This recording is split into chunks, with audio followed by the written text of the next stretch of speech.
SS8H11. Evaluate the role of Georgia in modern civil rights movement. Element C. Explain the resistance to the 1964 Civil Rights Act, emphasizing the role of Lester Maddox. Our learning target: I will explain the Civil Rights Act of 1964 and how Lester Maddox resisted it. President Lyndon B. Johnson signed the Civil Rights Act of 1964 into law. The Civil Rights Act of 1964 forbid discrimination on the basis of sex and race in hiring, promoting, and firing. Some of the Southern Democrats were against the passing of the Civil Rights Act of 1964. Richard B. Russell of Georgia was against the Civil Rights Act of 1964. So much against it, he led a 75-day filibuster. A filibuster is a tactic to delay or stop voting on a bill. Usually, it is done with long speeches or debates. A lot of Southern Democrats were uncomfortable with the resistance of Democrats' ideas of segregation, and some of them moved over to the Republican side.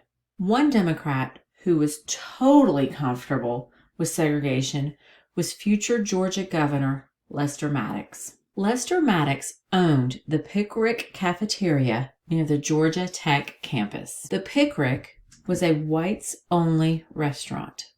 Maddox went as far as to say that anyone who wanted integration was not allowed in his restaurant.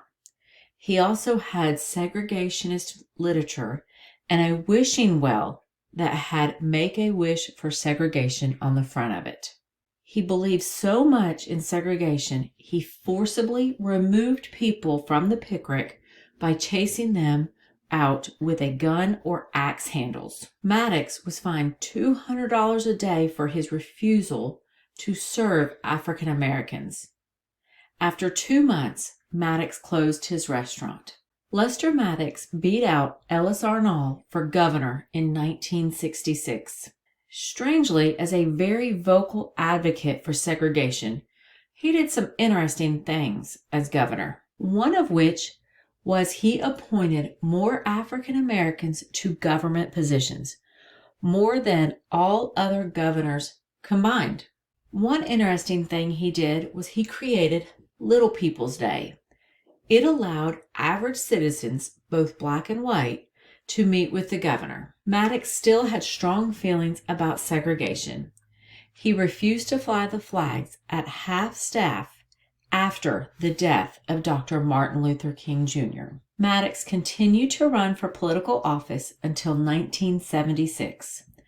After retiring, he worked several other jobs, never apologizing for his segregationist feelings. He passed away at the age of 87.